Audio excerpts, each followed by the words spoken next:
The call came while I was parked on the shoulder, hazard lights blinking like a weak pulse. "Your son wrote an essay," the teacher said. Her voice was careful, too careful. The title was "Why I Want to Die." He mentioned his grandmother. The word die landed quietly. No echo, no explosion, just pressure. I drove the remaining miles without music. 90 miles of asphalt and controlled breathing. I kept my hands at 10 and 2 because that's what you do when you're trying not to fracture. At the school, they handed me the pages, wide-ruled paper, blue ink. His handwriting, still round, still soft, trying to carry a weight it couldn't. He wrote about the house with the locked rooms, the rules, the punishments that weren't punishments, the secrets he was told to keep because family doesn't tell. He wrote about his grandmother's smile, how it never reached her eyes, how she said love was discipline, how pain was proof you belonged. My hands shook, not from shock, from recognition. When I got home, my wife didn't look up from her phone. "He's doing this for attention," she said. "He's dramatic, like you." I didn't respond. I took my keys, and I walked to her mother's house.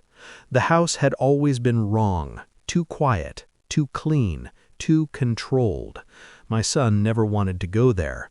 I told myself it was childish discomfort, old furniture, heavy rules. I told myself lies because they were convenient.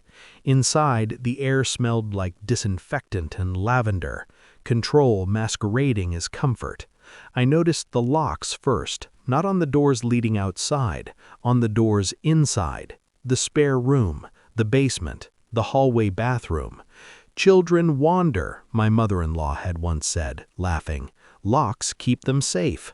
I stood there, listening to the refrigerator hum, counting the seconds between my breaths.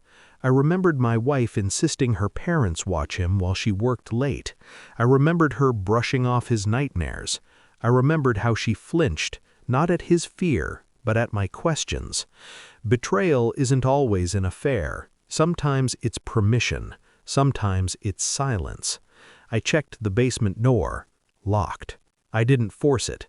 I didn't need to. The truth was already aligning itself in my mind. Cold, precise. My wife hadn't just ignored him. She had delivered him. I didn't confront anyone.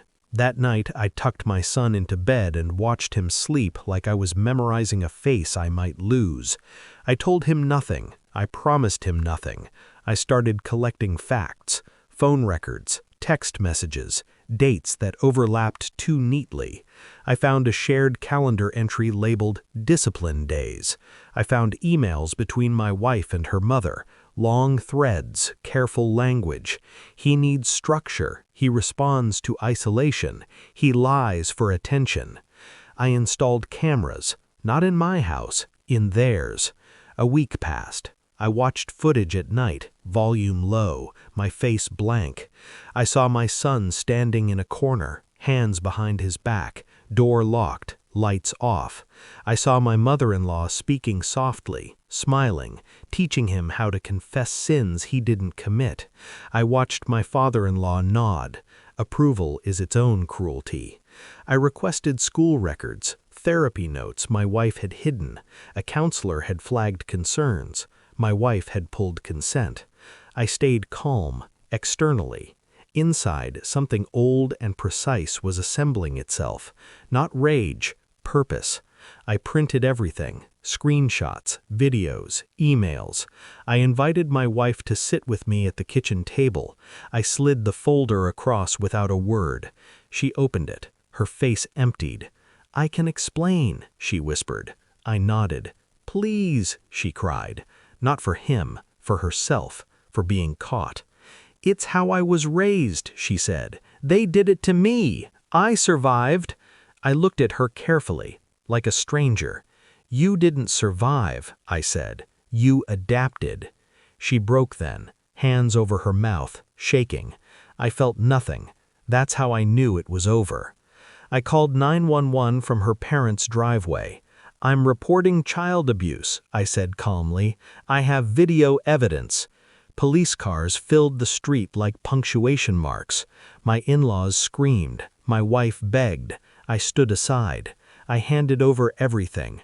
I watched them realize, too late, that control doesn't protect you when the truth walks into daylight. When the officers led them away, my wife reached for me. I stepped back. "You chose them," I said. "You don't get to choose me now." My son sleeps with the door open now. No locks, no secrets. The house is quieter, honest quiet. I filed for full custody. I won. Sometimes I read his essay again, not to hurt, to remember what silence costs. People think revenge is loud. They're wrong. It's clean. It's documented. It's irreversible. The last thing my wife said to me was that she never thought I'd do this. I didn't correct her. I just closed the door, and for the first time, I didn't look back.